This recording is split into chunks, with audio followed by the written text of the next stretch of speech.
Bapa di sorga, ini adalah kerinduan kami, supaya setiap hari hidup kami dipenuhi dengan Allah. Karena kami percaya Tuhan, dengan hidup, bagaimana Allah memenuhi hidup kami akan mampu melewati begitu banyak tantangan, persoalan di tengah-tengah dunia ini Tuhan. Karena kami percaya bahwa kami berjalan bersama-sama dengan Allah. Di dalam semuanya ada sukacita dan sejahtera Allah yang tinggal tetap di dalam kehidupan kami. Bapa di sorga, sebentar kami akan mendengarkan kebenaran firman-Mu. Berkati kami semua, baik hamba-Mu yang menyampaikan maupun kami yang mendengarkan. Biarlah Roh Kudus bekerja, berkuasa atas hati dan pikiran kami, bahkan atas seluruh kehidupan kami. Sehingga ketika firman ini ditabur, kami benar siap untuk menerima kebenaran ini Tuhan. Dengan rendah hati kami tunduk dan taat untuk melakukannya Tuhan. Berkati dari awal pertengahan sampai pada akhirnya. Biarlah kuasa Allah bekerja secara penuh Tuhan. Dan berkati hamba-Mu juga dalam keterbatasan menyampaikan kebenaran ini. Biarlah urapan kuasa Roh Kudus memberikan kemampuan untuk dapat disampaikan dengan sesederhana mungkin, dapat dimengerti, dapat dipahami, dan juga dapat mengubah hamba-Mu dan kami semua ya Bapa. Terima kasih Tuhan, kami siap mendengarkan kebenaran firman-Mu. Di dalam nama Tuhan Yesus kami sudah berdoa pada Engkau, haleluya, amin. Silakan duduk Bapak Ibu. Terima kasih teman-teman yang sudah melayani kita pada pagi hari ini. Shalom. Puji Tuhan, pada pagi hari ini kita bersyukur kepada Tuhan bahwasannya kita diberi kesempatan untuk bisa beribadah bersama-sama pada pagi hari ini, dan Tuhan memberkati kita dengan kesehatan yang baik sehingga kita boleh sampai di tempat ini untuk bisa beribadah bersama-sama. Bapak Ibu saudara-saudara yang dikasihi Tuhan, kita akan merenungkan kebenaran firman Tuhan yang terambil di dalam Injil Yohanes pasal yang pertama, ayat yang pertama sampai ayat yang ke-14. Kita baca sampai bagian itu. Di dalam Injil Yohanes pasal yang pertama, ayat yang pertama sampai ayat yang ke-14. Nanti kita akan membaca firman ini bergantian. Saya akan membaca ayat yang ganjil, kemudian nanti Bapak Ibu membaca ayatnya yang genap. Ayat yang pertama berbunyi demikian. Pada mulanya adalah firman, firman itu bersama-sama dengan Allah, dan firman itu adalah Allah. Ayat 2. Ayat 3, segala sesuatu dijadikan oleh Dia, dan tanpa Dia tidak ada sesuatu pun yang telah jadi dari segala yang telah dijadikan.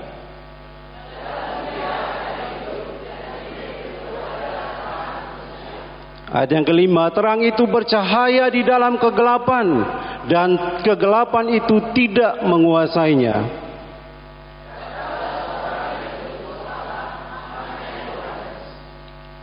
Ia datang sebagai saksi untuk memberi kesaksian tentang terang itu, supaya oleh Dia semua orang menjadi percaya.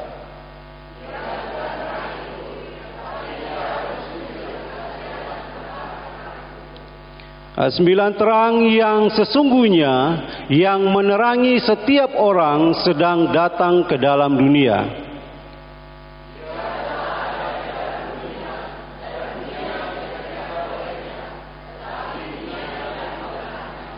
Ayat 11, ia datang kepada milik kepunyaannya, tetapi orang-orang kepunyaannya itu tidak menerimanya.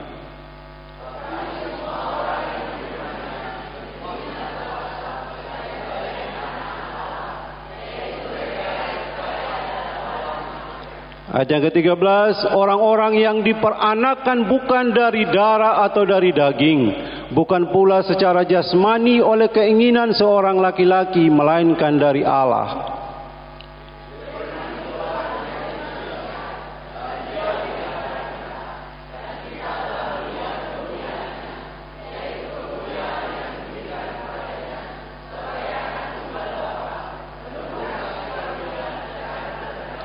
Amin. Bapak Ibu, saudara-saudara yang dikasih Tuhan, tentu firman ini sudah sering kita membacanya gitu ya. Ini adalah Injil Yohanes yang oleh orang-orang yang belajar filsafat mengatakan ini sebuah perkataan yang begitu indah, terutama di dalam ayat yang pertama. Injil Yohanes dia memiliki keunikan yang tersendiri, karena di dalam Injil ini salah satu Injil yang begitu tegas untuk menyatakan Yesus itu sebagai Allah dan sekaligus Yesus itu sebagai manusia. Artinya bahwa Injil ini sebenarnya sedang menjawab sebuah kebutuhan yang pada masa itu sedang ada sebuah ajaran sesat yang menamakan dirinya sebagai ajaran gnostik. Ajaran yang tidak mempercayai bahwa Yesus itu adalah Tuhan. Pagi hari ini kita belajar dengan satu judul. Coba ditampilkan PowerPoint-nya. Satu judul, Tuhan Yesus adalah Allah yang menjadi manusia. Amin. Kita yang percaya sama-sama sepakat bahwa Yesus yang kita kenal adalah pribadi Allah. Kenapa? Dikatakan tadi di dalam ayat yang pertama sampai ayatnya yang kedua, sampai ayat yang ketiga, pada mulanya adalah firman, firman itu bersama-sama dengan Allah dan firman itu adalah Allah. Di sini kita sedang belajar bahwa Dia sudah ada dari kekekalan sampai pada kekekalan. Dikatakan di sana pada mulanya adalah firman, itu sedang berbicara tentang sebuah waktu yang tidak pernah diciptakan, yaitu waktu di mana Tuhan ada di dalam kekekalan. Dan dikatakan di sana adalah bahwa Sang Firman itu ada di dalam diri Allah. Pada mulanya adalah firman. Firman itu bersama-sama dengan Allah. Itu berbicara bagaimana firman itu ada di dalam diri Allah. Dan Sang Firman itu adalah Allah. Bapak Ibu, ini merupakan sebuah perkataan yang mungkin perlu dimengerti. Baik kita sebagai manusia, bagaimana kita berpikir, bagaimana berpikir tentang kerangka Allah, yang dimana Allah itu adalah sifatnya non materi yang tidak dapat dilihat dengan kasat mata, sehingga kita tidak menimbulkan satu tafsiran yang salah ketika kita melihat sebuah ayat ini. Karena di luar sana ada orang yang berkata ini sepertinya tidak bisa seperti itu. Seperti dianalogikan oleh beberapa orang yang berusaha menyesatkan orang Kristen. Dia berkata pada mulanya adalah Matius bersama-sama dengan Markus, dan Matius adalah Markus gitu ya. Jadi mereka bilang, wah ini gak bisa. Kenapa kok pada mula-mulanya ada Matius bersama Markus, dan Matius adalah Markus gitu ya. Tetapi Bapak Ibu berbicara tentang tadi yang dianalogikan itu berbicara tentang dua pribadi yang berbeda. Matius pribadi sendiri, Markus pribadi sendiri. Tetapi yang dijelaskan oleh Rasul Yohanes adalah berbicara tentang satu pribadi Allah. Yang mana satu pribadi Allah itu memiliki firman di dalam dirinya, dan juga memiliki roh yang disebut sebagai Roh Kudus, itu ada di dalam diri Allah. Yohanes sedang menjelaskan satu pribadi Allah itu apa aja yang terkandung di dalam satu pribadi Allah. Di dalam satu pribadi Allah ada substansi Allah sendiri yang memiliki firman dan yang memiliki roh. Artinya dia sedang menjelaskan kepada kita bahwa pada mulanya Allah ada, itu sudah ada firman-Nya. Allah tidak pernah ada tanpa ada firman. Artinya kalau Allah itu ada dan Dia tidak punya firman, berarti Allah pernah ada dan menjadi Allah yang bisu. Tetapi Allah pada mulanya memang ada firman-Nya dan ada rohnya di dalam dirinya. Sehingga kemudian kita dapat satu kesimpulan bahwa firman dan Allah itu satu pribadi yang sama, yaitu satu pribadi yang kekal. Amin. Di luar sana orang bilang nggak bisa. Firman Allah itu sendiri kekal, firman itu sendiri kekal. Dua pribadi yang dipisahkan, kalau kita dapat menyimpulkan, maka kita menemukan dua pribadi yang kekal.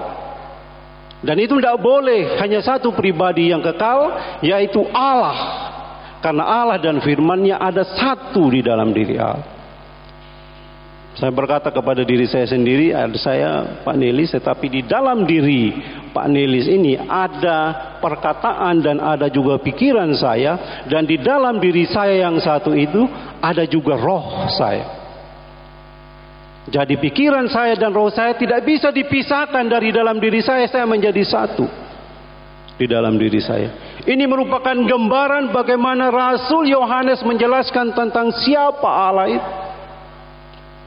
Bapak Ibu, saudara-saudara yang dikasihi Tuhan, sebagai pribadi Allah yang kekal, dikatakan di ayat yang ketiga tadi, saya membacakan, segala sesuatu dijadikan oleh Dia dan tanpa Dia tidak ada sesuatu pun yang telah jadi dari segala yang telah dijadikan. Coba tampil slide-nya.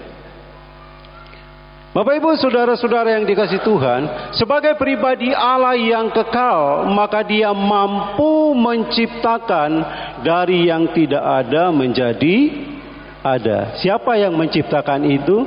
Yaitu Yesus Kristus.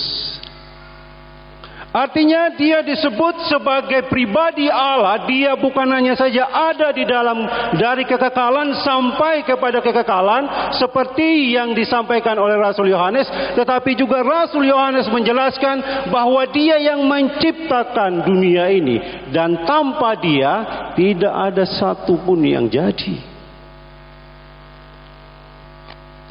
Kita nggak bisa disebut sebagai pencipta karena kita ini manusia yang terbatas, bukan manusia yang kekal. Ada waktunya di mana kita lahir, ada waktunya di mana kita mati. Makanya kita nggak bisa menciptakan sesuatu. Orang pun bilang menciptakan komputer, menciptakan mobil, itu sudah ada bahan-bahannya untuk menciptakan. Sebenarnya dia sedang membuat bahan yang ada untuk menjadi sesuatu yang baru. Mungkin ibu-ibu di rumah membuat sambal, tapi tidak menciptakan sambal.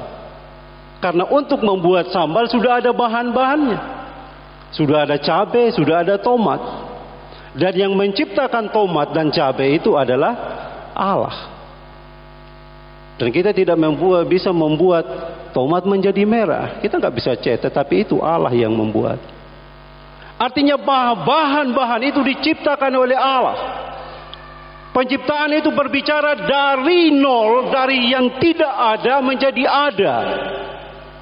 Tetapi kalau kita mau membuat sesuatu, sudah ada bahannya, kemudian kita menjadikan sesuatu yang baru. Saudara buat sambal, itu terdiri dari bahan-bahan yang sudah ada. Bahkan orang menciptakan tanaman baru pun itu terdiri dari tanaman yang sudah ada dikawinkan. Dan yang membuat tanaman, yang menciptakan tanaman itu adalah Tuhan bahan. Artinya di sini Rasul Paulus sedang menjelaskan kita bahwa siapa pribadi Allah itu yang telah menjadi manusia, yaitu pribadi Allah yang sudah ada di dalam diri Allah. Yang firman Tuhan katakan bahwa pada mulanya adalah firman, firman itu bersama-sama dengan Allah dan firman itu adalah Allah.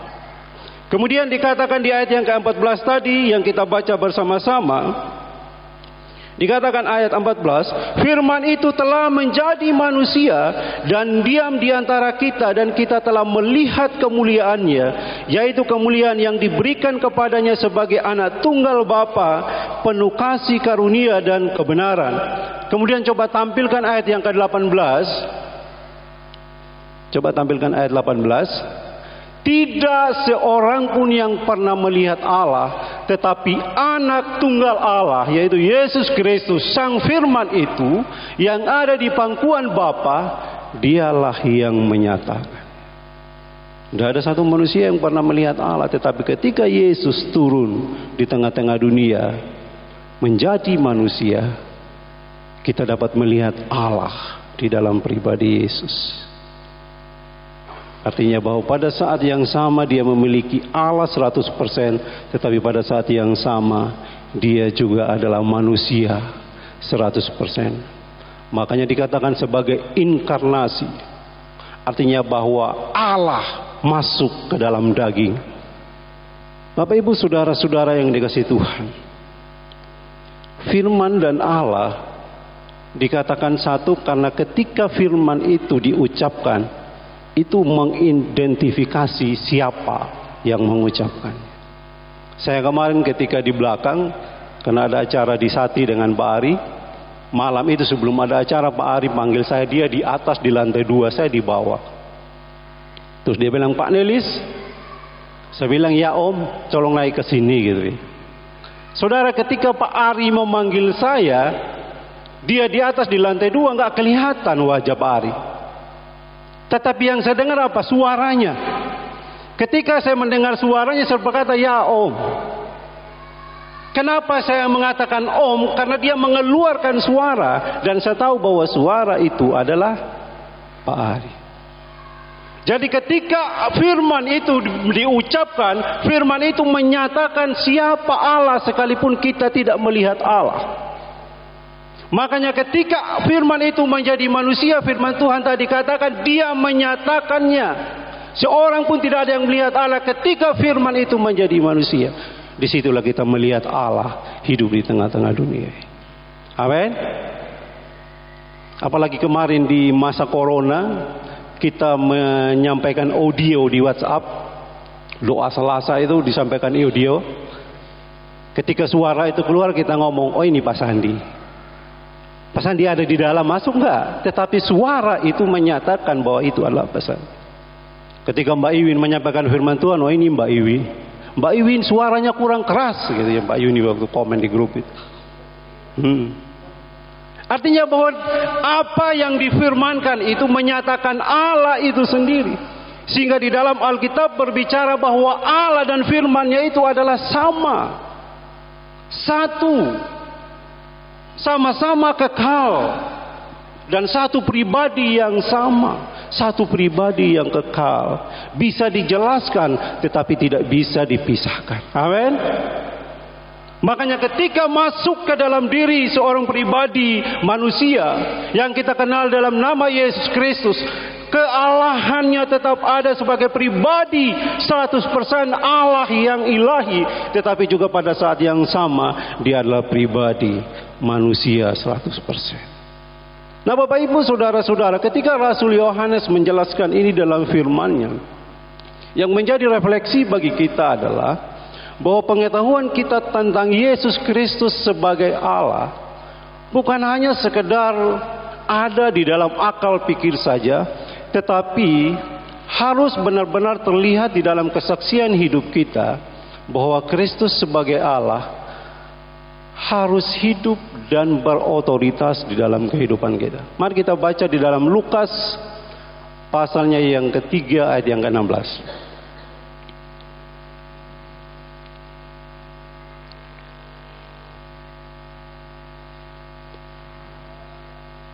Sudah ditampilkan? Yohanes menjawab, ini Yohanes Pembaptis, ini bagian yang sama juga yang dikatakan oleh di dalam Injil Yohanes tadi. Saya cuma mencari bagian ayat yang lebih lengkap.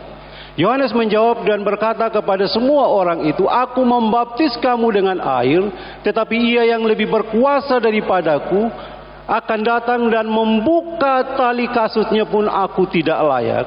Ia akan membaptis kamu dengan Roh Kudus dan dengan api.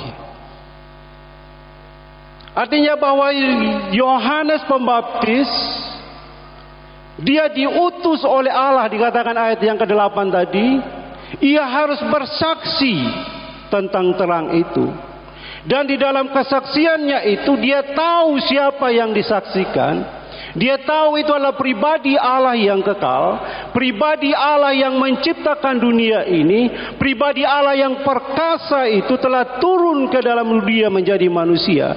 Dan dia sang memberitakan di dalam pemberitaannya itu kepada orang banyak, dia berkata, bahkan membuka tali kasutnya pun aku tidak layak. Di sini kita mendapat satu pelajaran bahwa Rasul Yohanes Pembaptis benar-benar menempatkan Kristus sebagai Allah di dalam kehidupannya. Amin. Bahwa pengetahuan kita tentang Allah bukan dipakai hanya untuk berdebat dengan orang lain. Bukan hanya untuk gaya-gayaan, bukan hanya untuk tahu bahwa siapa Allah. Tetapi benar-benar dengan rendah hati. Bahwa saya ini bukan siapa-siapa. Dan Dia adalah Tuhan yang besar. Amin. Kemudian Yohanes, coba tampilkan slide-nya. Yohanes pasal 3 ayat yang ke-30. Tampilkan ayat dulu, Yohanes pasal 3 ayat yang ke-30.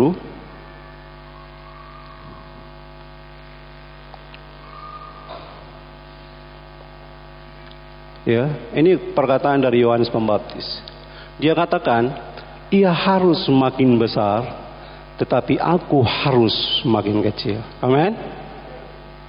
Kita harus menyaksikan Kristus, bukan memberitakan siapa saya, tetapi memberitakan siapa Allah itu.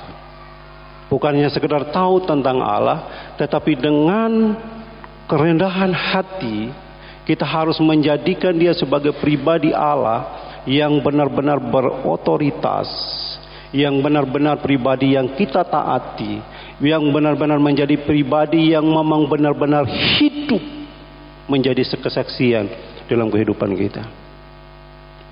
Sehingga ketika orang lain melihat kita, dia melihat Kristus yang hidup di dalam diri kita. Tetapi jikalau sekedar kita tahu, sampai kapanpun kita akan menjadi orang Kristen, kita tidak akan menjadi saksi bagi Kristus. Jikalau itu tidak benar-benar hidup dan bertahta dan berotoritas sebagai Tuhan di dalam kehidupan kita sebagai orang percaya. Kita juga belajar bahwa kita harus percaya. Jikalau kita tahu bahwa Dia Allah yang kekal, kita juga harus percaya sungguh-sungguh kepada Tuhan Yesus sebagai pribadi Allah yang menyelamatkan, juga yang mampu mengadakan yang tidak ada menjadi ada. Dia adalah Sang Pencipta. Bahwa ketika kita kehilangan sukacita, Dia mampu mengadakan sukacita itu. Ketika kita mengalami persoalan, kita percaya bahwa Dia mampu mengadakan jalan keluar atas persoalan itu. Ketika kita sakit, kita percaya bahwa Dia mampu menyembuhkan kita. Ketika kita terluka hati kita, ketika kita kepahitan terhadap orang lain, Dia mampu mengubahkan, mengadakan menjadi damai sejahtera dan sukacita. Ketika kita berkata bahwa Tuhan, saya tidak mampu mengampuni, Dia adalah Allah yang mampu memberikan kepada kita kekuatan untuk mengampuni. Disitulah kita melihat bahwa Allah sedang berotoritas di dalam kehidupan kita.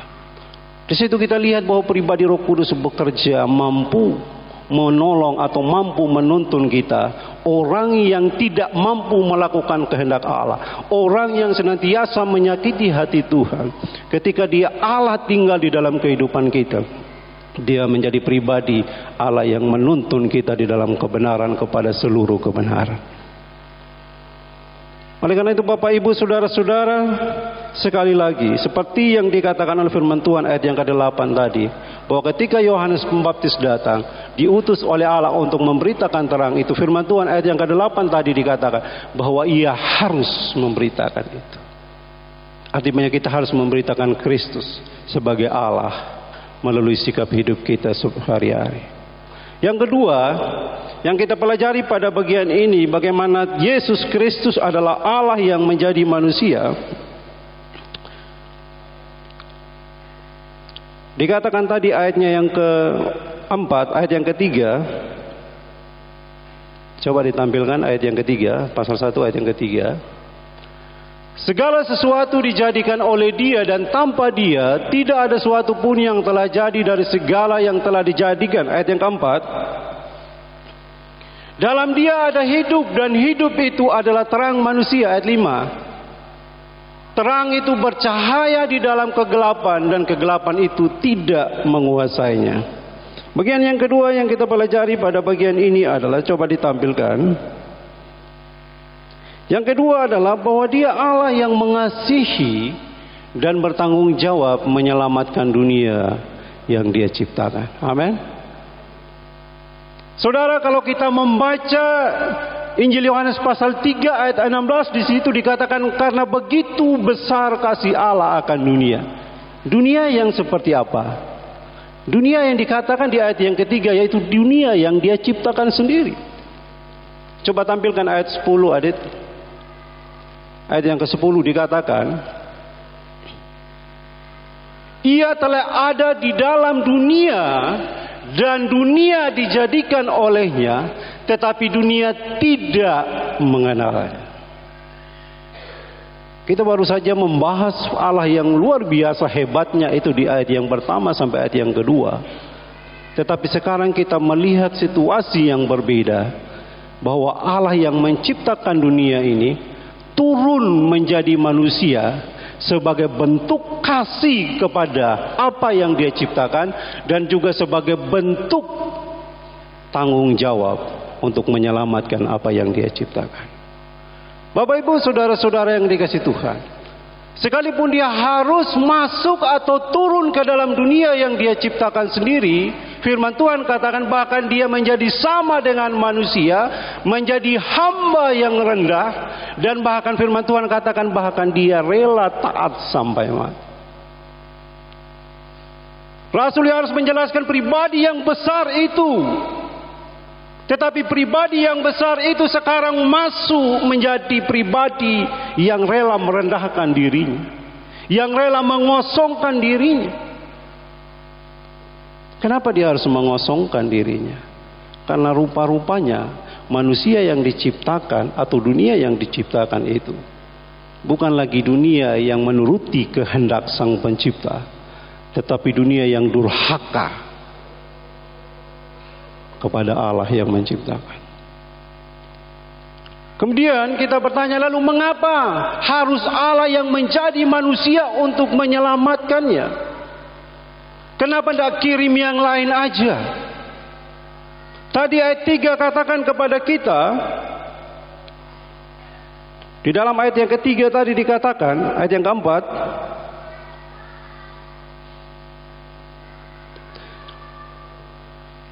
dalam Dia ada hidup, dan hidup itu adalah terang manusia.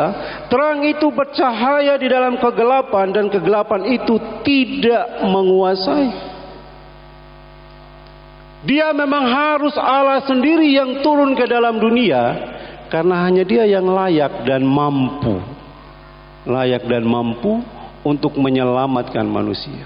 Firman Tuhan katakan bahwa Dia adalah sumber hidup dalam kebenaran, dan hidup Allah sendirilah yang Dia berikan kepada saya dan saudara. Allah yang kekal itu, hidupnya yang kekal itu diberikan kepada kita. Bisakah saya menyelamatkan diri saya sendiri? Tidak bisa. Firman Tuhan katakan terangnya itu, kebenarannya itu, tidak kegelapan tidak dapat menguasai. Dia adalah terang yang sejati. Dia adalah hidup kebenaran yang sejati. Sehingga hanya Dia yang mampu menyelamatkan umatnya dari dosa. Saudara, sekalipun kita disuruh manusia hidup di dunia ini berkata, saya ini orang yang punya prinsip, orang yang melakukan yang benar, saya pegang teguh prinsip saya dan saya nggak akan jatuh ke dalam dosa. Sehebat-hebatnya dia hidup di dalam, dia berkata bahwa saya orang baik, saya orang benar.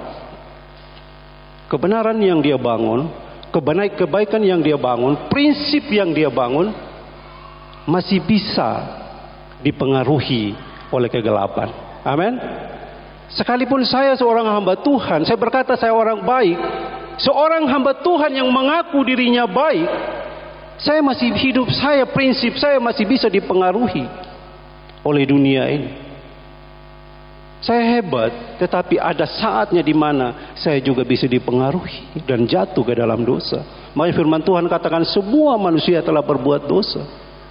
Karena tidak ada satu manusia yang benar-benar memegang prinsipnya begitu kuat untuk tetap benar seumur hidupnya. Karena kebenarannya masih bisa dipengaruhi oleh dosa, masih bisa dipengaruhi oleh kejahatan. Bahkan sekalipun dia mungkin orang yang sudah kaya. Bisa nggak orang kaya korupsi? Bisa. Dia nggak punya uang, dia punya. Tapi kenapa dia korupsi? Tetapi ketika Rasul Yohanes menyajikan siapa Yesus itu, dia katakan bahwa di dalam Dia ada hidup. Dan hidup itu adalah terang. terang yang bercahaya di dalam kegelapan dan kegelapan tidak menguasai. Seorang yang mau diselamatkan butuh pribadi yang benar-benar memiliki kebenaran sejati, yang mana dosa tidak bisa mempengaruhinya, kegelapan tidak menguasai. Dan itulah Kristus yang pribadi Allah yang kekal itu turun menjadi manusia.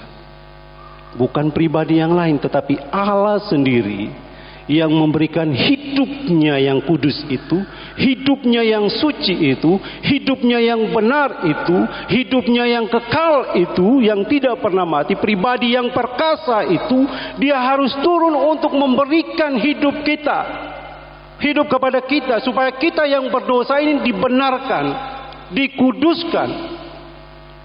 Saudara, ini sebuah kebenaran yang luar biasa yang disampaikan oleh Rasul Yohanes, supaya orang yang memiliki ajaran yang salah tentang Kristus paham benar tentang ajaran Alkitab.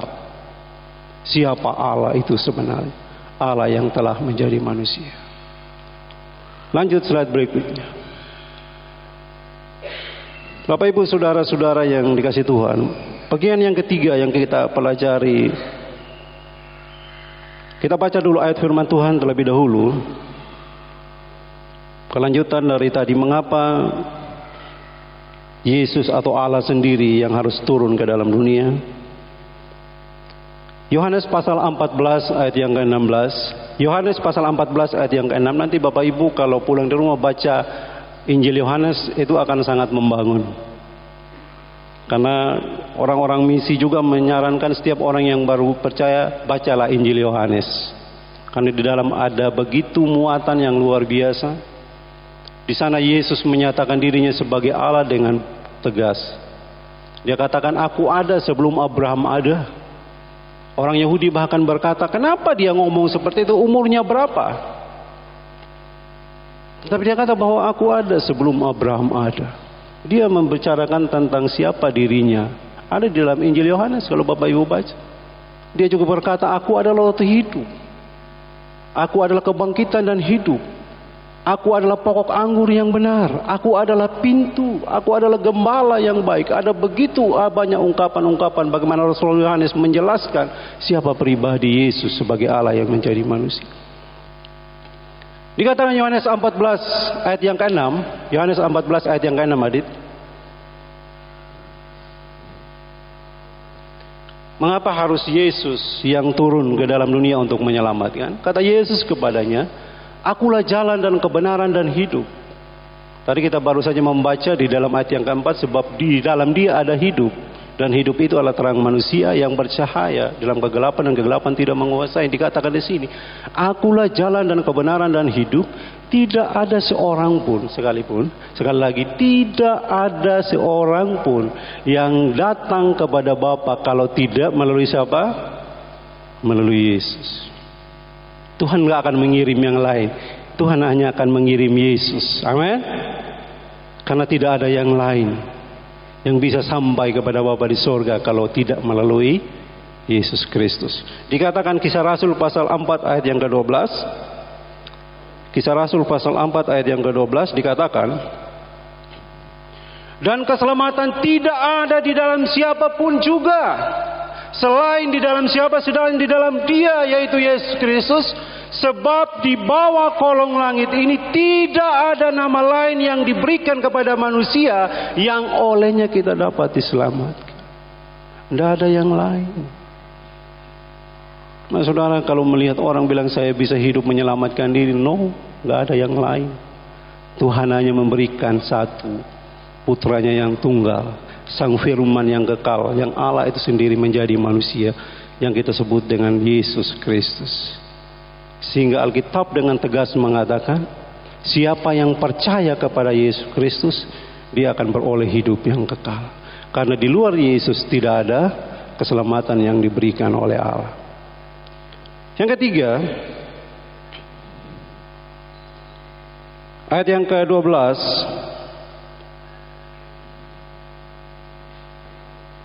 dikatakan di sana, ayat 12 dan ayat yang ke-13. Injil Yohanes pasal 1 ayat yang ke-12 dan ayat yang ke-13.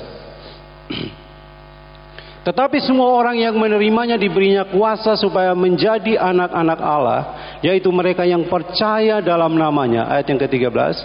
Orang-orang yang diperanakan bukan dari darah atau dari daging, bukan pula secara jasmani oleh keinginan seorang laki-laki, melainkan dari Allah.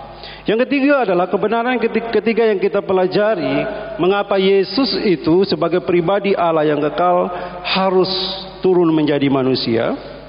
Kita pelajari bahwa dia datang untuk memberikan hak atau kuasa bagi orang percaya untuk menjadi anak-anak Allah. Amin. Itu tidak bisa diberikan oleh Pak Ari kepada saya, atau saya berikan kepada Pak Ari kamu jadi anak Allah, tidak bisa. Tetapi yang mampu memberikan itu hanya Allah sendiri. Amin. Artinya bahwa dia datang untuk memberikan hak atau kuasa bagi orang percaya untuk menjadi anak Allah. Saya juga tidak bisa mengangkat diri saya sendiri menjadi anak Allah. Tuhan, saya berbuat baik, Tuhan, saya rajin memberi, saya harus menjadi anak Allah, tidak bisa.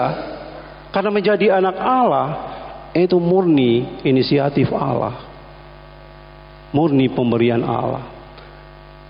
Mungkin di luar sana kita berkata, bahkan orang Kristen, tujuan akhir hidup seorang atau mungkin orang yang percaya kepada Yesus adalah masuk di dalam kerajaan surga. Bukan hanya orang Kristen yang mau masuk surga, orang yang enggak Kristen pun masuk surga. Kalau enggak percaya, coba tanya orang-orang yang di jalan, kalau nanti kamu mati mau masuk surga enggak? Ya maulah, karena enggak ada orang mau masuk neraka. Karena bagi mereka bahwa agama itu hanya mengantar mereka sampai ke surga. Ya memang iya, kita pun sama. Tetapi lebih daripada itu, bukan hanya saja mengantar tujuan hidup kita sampai ke surga, tetapi ketika kita hidup di tengah-tengah dunia ini, kita diberi kuasa menjadi anak Allah. Amin. Allah bukan hanya berbicara kamu masuk surga nanti, tetapi Allah memberi sebuah proses yang baru. Yang dikatakan tadi ayatnya yang ke-13, orang-orang yang diperanakan bukan dari darah atau dari daging, bukan pula secara jasmani oleh keinginan seorang laki-laki, melainkan dari Allah. Artinya bahwa ketika kita percaya kepada Tuhan Yesus Kristus, memang ada pengharapan kehidupan yang kekal, tetapi di situ ada sebuah proses yang dikerjakan oleh Allah, yaitu menjadikan kita pribadi yang baru, atau disebut sebagai kelahiran baru atau kelahiran kembali. Bukan dilahirkan dari darah dan daging, tetapi Allah yang memproses itu menjadi kelahiran yang supernatural. Artinya di luar kemampuan manusia. Saudara, kita nggak hanya bisa berkata masuk surga, tetapi ketika masih hidup di dunia, perlu proses, perlu kita diproses, diperbaharui akal pikir kita, diperbaharui hati kita. Karena manusia yang lama, kata firman Tuhan, itu sudah rusak. Manusia yang lama itulah manusia yang durhaka. Manusia yang lama, manusia yang suka menyakiti hati Tuhan. Manusia yang seperti ini tidak bisa sampai ke surga. Oleh karena itu sekarang dirubah dulu, dilahirkan kembali dulu, dilahirkan baru dulu. Dia ada sebuah perubahan pola pikir, perubahan karakter, perubahan segala sesuatu yang ada dalam diri kita, sehingga ketika kita hidup di tengah-tengah dunia ini, kita bisa mengerti mana kehendak Allah dan mana yang bukan kehendak Allah. Coba buka Roma pasal 12 ayat 1 sampai ayat 2. Roma pasal 12 ayat 1 ayatnya sampai ayat yang kedua. Dikatakan firman Tuhan, karena itu saudara-saudara, perhatikan, demi kemurahan Allah, demi kasih karunia Allah, demi kelahiran baru yang diberikan oleh Allah di dalam kasih karunia-Nya itu, aku menasihatkan kamu supaya kamu mempersembahkan tubuhmu sebagai persembahan yang hidup, persembahan yang kudus dan yang berkenan kepada Allah. Itu adalah ibadahmu yang sejati. Coba lanjut ayat yang kedua. Janganlah kamu menjadi serupa dengan dunia ini, tetapi berubahlah oleh apa? Pembaharuan budimu, sehingga kamu dapat membedakan kehendak Allah, apa yang baik, yang berkenan kepada Allah, dan yang sempurna. Jadi menjadi anak Allah bukan sekedar otomatis, ya sudah saya menjadi anak, pilihan saya, bukan. Tetapi ada sebuah proses perubahan. Perubahan yang dilakukan oleh Allah. Firman Tuhan katakan Dia memberikan benih yang baru, kodrat ilahi yang baru ditanam di dalam diri orang yang durhaka ini, supaya orang ini dapat melihat kehendak Allah secara utuh dan melakukannya. Dengan demikian dia memiliki kemampuan untuk mempersembahkan tubuhnya sebagai persembahan yang hidup, kudus, dan yang berkenan di hadapan Allah. Bukan hanya sekedar masuk surga, tetapi di tengah-tengah dunia kita harus menjadi pribadi yang seperti itu. Apakah saya yang melakukan? Allah. Makanya ketika kita berkata, Tuhan aku gak bisa mengampuni, saya katakan tadi bahwa Allah ada di dalam dirimu. Allah ada di dalam diri saya, Roh Kudus. Allah yang kekal itu ada. Sudahkah kita menempatkan Dia sebagai pribadi Allah yang mampu mengadakan dari yang tidak ada menjadi ada? Tuhan, saya gak mampu mengampuni. Allah ada untuk memberikan kepada kita roh pengampunan. Bapak Ibu saudara-saudara yang dikasihi Tuhan, sekali lagi mari kita sama-sama merenungkan kebenaran ini jauh lebih dalam lagi, untuk bisa memahami siapa kita di dalam Tuhan. Kita tidak bisa mengangkat diri kita menjadi anak Allah. Kita tidak bisa berkata, Tuhan saya mau seperti ini. Kalau kita mengingat yang pernah disampaikan oleh Pak Sandi ketika dia berkhotbah, ketika dia memberikan analogi tentang adopsi atau pengangkatan anak, Allah seperti itu berjalan seperti orang tua yang sedang berjalan di panti asuhan. Dia harus bertemu dengan anak-anak. Tadi anak-anak yang nakal itu, yang katanya yang jarang mandi, yang nakal enggak karu-karuan, pada hari itu ketika dia mendengar ada orang tua angkat yang akan datang di panti asuhan itu, menjadi anak yang begitu rapi, begitu tenang, sudah sisiran, sudah mandi dan lain sebagainya, supaya bisa diangkat menjadi anak. Sekarang keputusan menjadi mengangkat anak itu, apakah anak itu sendiri? Tuhan saya sudah sisiran, Tuhan saya sudah mandi, saya sudah menjadi orang yang baik, angkat saya. Apakah seperti itu? Keputusan kepada orang tua yang mengangkat anak itu. Amin. Makanya keputusan untuk menjadikan kita sebagai pribadi yang menjadi anak-anak Allah, kuasa untuk menjadi anak-anak Allah, murni itu adalah pekerjaan Allah. Murni itu adalah keputusan Allah. Murni itu adalah inisiatif Allah. Tetapi firman Tuhan tadi katakan, siapa yang menerimanya, siapa yang percaya kepadanya, dia diberi kuasa untuk menjadi anak-anak Allah. Siapa yang memberi kuasa itu? Allah yang menjadi manusia, yang kita kenal di dalam pribadi Yesus Kristus. Sekali lagi Bapak Ibu saudara-saudara yang dikasihi Tuhan, kelahiran baru sebagai anak Allah menjadikan kita sebagai ahli waris yang berhak menerima janji Allah. Saudara, tadi kita berbicara tentang masuk surga, tapi Tuhan mengubah kita sekarang ini sebelum masuk ke surga menjadi anak Allah untuk menerima ahli waris yang berhak menerima janji Allah kelak. Juga memberi kita kemampuan atau kekuatan sebagai anak Allah untuk hidup sesuai kehendaknya, sekalipun diperhadapkan dengan pencobaan dan berbagai persoalan kehidupan.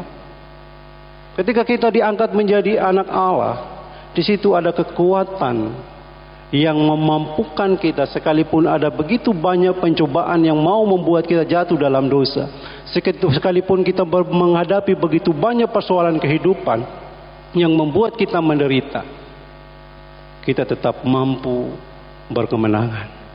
Kelahiran baru sebagai anak Allah untuk memberikan Roh Kudus tinggal di dalam diri kita. Sebelum ada kelahiran baru, Roh Kudus tidak bisa tinggal. Orang yang percaya kepada Tuhan Yesus Kristus kemudian dilahirkan kembali, lahirkan baru. Pada saat yang sama di dalam tubuh yang baru ini, Roh Kudus masuk dan bertahta di dalam. Jika seorang belum dilahirkan kembali, masih di dalam kehidupan yang lama, maka Roh Kudus tidak bisa masuk dan tinggal di dalam. Amin. Kita bersyukur bahwa kita diberi kuasa untuk menjadi anak-anak Allah. Sekarang bagian yang terakhir, kita membuka ayat firman Tuhan, tidak ada di slide, yang menjadi perenungan bagi kita setelah kita mengetahui tentang siapa Allah. Mari kita membuka ayat yang ke-6, Injil Yohanes pasal yang pertama ayat yang ke-6 sampai ayatnya yang ke-8. Ayat yang ke-6 sampai ayat yang ke-8 dikatakan firman Tuhan, datanglah seorang yang diutus Allah, namanya Yohanes, yaitu Yohanes Pembaptis. Ia datang sebagai saksi untuk memberi kesaksian tentang terang itu, supaya oleh dia semua orang menjadi percaya. Kemudian yang ayat yang selanjutnya, ia bukan terang itu, perhatikan, tetapi ia harus. Sekali katakan, ia harus. Ia harus memberi kesaksian tentang terang itu. Saudara, bukan hanya tahu tentang Tuhan yang dijelaskan oleh Rasul Yohanes dalam Injil Yohanes, tetapi firman Tuhan juga pada pagi hari ini mengajak kepada kita sebagai pribadi yang sudah diangkat menjadi anak Allah. Kita juga utusan seperti Yohanes Pembaptis yang juga harus memberikan kesaksian tentang Yesus Kristus, yang kebenaran itu yang telah menjadi manusia di muka bumi ini. Amin. Mari kita bangkit berdiri.